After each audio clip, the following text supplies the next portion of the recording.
Assalamualaikum warahmatullahi wabarakatuh. Alhamdulillahirrabbilalamin. Wabihi nasta'inu ala umuri dunia waddin. Assalatu wassalamu ala asrofil anbiya'i wal mursalin wa ala alihi wa sahbihi ajmain, amma ba'du. Yang terhormat dosen pengampu mata kuliah Psikologi Belajar Bapak Abdul Fattah MPDI, saya Rizka Laila Isati PAI 5B ingin mempresentasikan tentang hakikat belajar. Dalam hakikat belajar menjelaskan tentang pengertian belajar, ciri-ciri belajar, jenis-jenis belajar, dan aktivitas-aktivitas belajar. Menurut Hamalik menyatakan bahwa belajar adalah perubahan dalam perbuatan melalui aktivitas, praktik, dan pengalaman. Sedangkan menurut Sardiman menyatakan bahwa belajar merupakan suatu perubahan tingkah laku atau penampilan dengan serangkaian kegiatan seperti dengan membaca, mengamati, mendengarkan, dan meniru.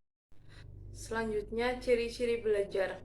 Jika hakikat belajar adalah perubahan tingkah laku, maka ada beberapa perubahan tertentu yang dimasukkan ke dalam ciri-ciri belajar, yaitu yang pertama, perubahan yang terjadi secara sadar. Yang kedua, perubahan tersebut relatif menetap dan bertahan lama. Yang ketiga, perubahan menjadi lebih baik atau positif. Yang keempat, perubahan tersebut mempunyai tujuan.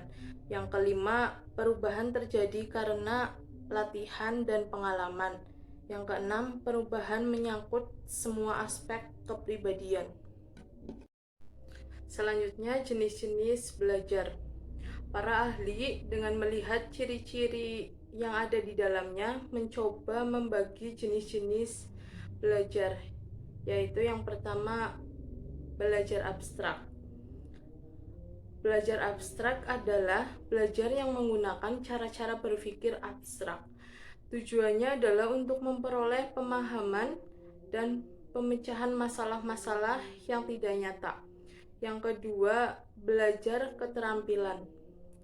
Belajar keterampilan adalah belajar dengan menggunakan gerakan-gerakan motorik, yaitu yang berhubungan dengan urat-urat syaraf dan otot-otot. Yang ketiga, belajar sosial. Belajar sosial adalah belajar memahami masalah-masalah dan teknik-teknik untuk memecahkan masalah. Yang keempat, belajar pemecahan masalah, yaitu belajar menggunakan metode-metode ilmiah atau berpikir secara sistematis, logis, teratur, dan teliti. Yang kelima, belajar rasional. Belajar rasional adalah belajar menggunakan kemampuan berpikir secara logis dan rasional atau sesuai dengan akal sehat. Yang keenam, belajar kebiasaan. Belajar kebiasaan adalah proses pembentukan kebiasaan-kebiasaan baru atau perbaikan kebiasaan-kebiasaan yang telah ada. Yang ketujuh, belajar apresiasi. Belajar apresiasi adalah belajar mempertimbangkan judgement, arti penting, atau nilai suatu objek. Yang kedelapan, belajar pengetahuan. Belajar pengetahuan adalah belajar dengan cara melakukan penyelidikan mendalam terhadap objek pengetahuan tertentu. Materi yang selanjutnya adalah aktivitas-aktivitas belajar. Aktivitas-aktivitas belajar adalah kegiatan siswa dalam proses belajar, mulai dari kegiatan fisik sampai kegiatan psikis. Menurut Paul B. Diedrich atau Sadirman, bahwa aktivitas belajar siswa adalah yang pertama, visual activities, yaitu kegiatan belajar yang tergolong kegiatan aktivitas visual Di antaranya membaca, memperhatikan gambar, demonstrasi, dan percobaan. Yang kedua, oral aktivitas atau oral activities, yaitu proses kegiatannya seperti menyatakan, merumuskan, bertanya, memberi saran, dan menyalurkan pendapat. Yang ketiga, listening activities, yaitu kegiatan seperti ini mendengarkan percakapan, pidato, musik, dan diskusi. Yang keempat, writing activities, yaitu kegiatan pembelajaran menulis seperti menulis cerita, karangan, dan laporan.